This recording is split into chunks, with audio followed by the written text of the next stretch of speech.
Ridley Scott, arguably one of the greatest living directors, is set to release a prequel to his 1979 mega hit, Alien, Prometheus, one of the most anticipated sci-fi films in recent memory. Infowars.com research analysis shows Prometheus is not just a film, but a revelation of the method, revealing the deepest secrets of the Illuminati mystery religion.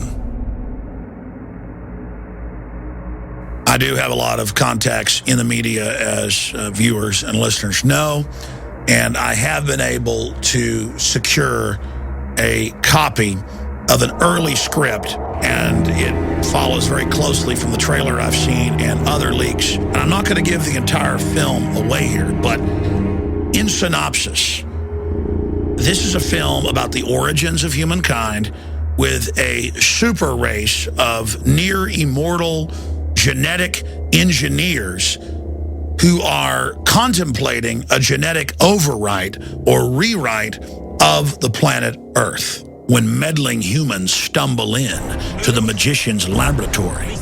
They are punished for their trespass. It was so wrong.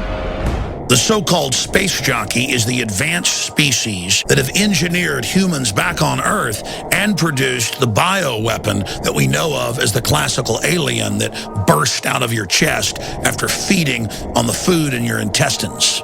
The reason we're taking time out to examine Prometheus is because its storyline, its plot, mirrors that of many ancient societies. And the ideas presented in Prometheus are at the core of Western secret societies. These are ancient civilizations that were separated by centuries, and yet this same pictogram was discovered in every one of them. Please tell me you can read that. I think they want us to come and find them. Across the world, we see evidence of early civilizations' obsession with what they believed were off-world influences. From the Nazca lines in South America to the pyramids of Egypt, we see artifacts, testament to early man's obsession with off-world manipulators. Every ancient culture believed they were communicating with men from the sky. Ezekiel with spinning wheels of fire landing and creatures with blue space helmets approaching Ezekiel and giving him a drug to take, and then he has wild hallucinations. One could say that Prometheus is simply art imitating life and putting a 21st century spin on the beliefs of the Dogon tribe in Africa and the Aztecs of Mesoamerica. Eric von Däniken, more than any other living person, has popularized the idea of chariots of the gods and that our planet has been visited and manipulated by off-world creatures for thousands of years. But the systems that he popularized were regurgitated whole cloth from ideas developed by the ruling class of this planet. And I want to be clear, every major globalist we look at, going back more than 160 years, is completely and totally obsessed with the idea that off-world aliens are controlling this planet and giving them hidden knowledge. By the 1870s, T.H. Huxley Group and their X Club was dominating the Royal Society in England. The dominant theory within the X Club was that humans had been seeded here, along with most other life forms, by advanced beings from space.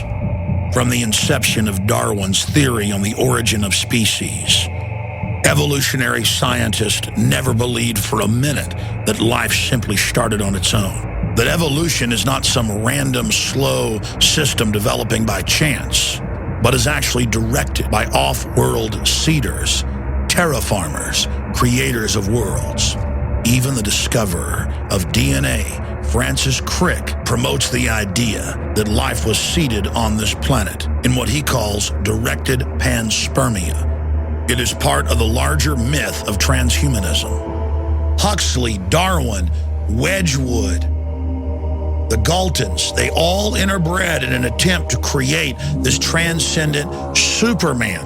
The governing class of this globe believes that they are channeling advanced technological systems given to them by ancient alien species. And the science fiction of the last 150 years, whether it's Jules Verne or H.G. Wells or those that came before them, is obsessed with this, and they're on record part of secret societies who believe what they're promoting is actually reality, but knowing that the public is not ready to accept it, they cover it under the guise of fiction.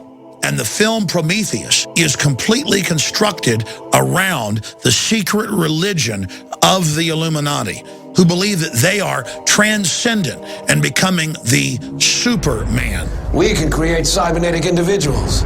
We are the gods now.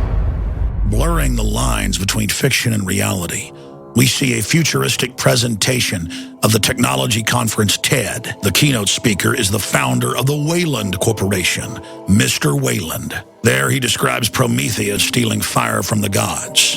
From the Titan Prometheus, our first true piece of technology, fire. The transference of fire, or the first technology to man, is only the beginning of his transgressions. Prometheus is a titan and the creator of mankind who attempts to elevate humans to the level of gods and is punished. The Illuminati believe they have stolen the fire of true genius from the gods.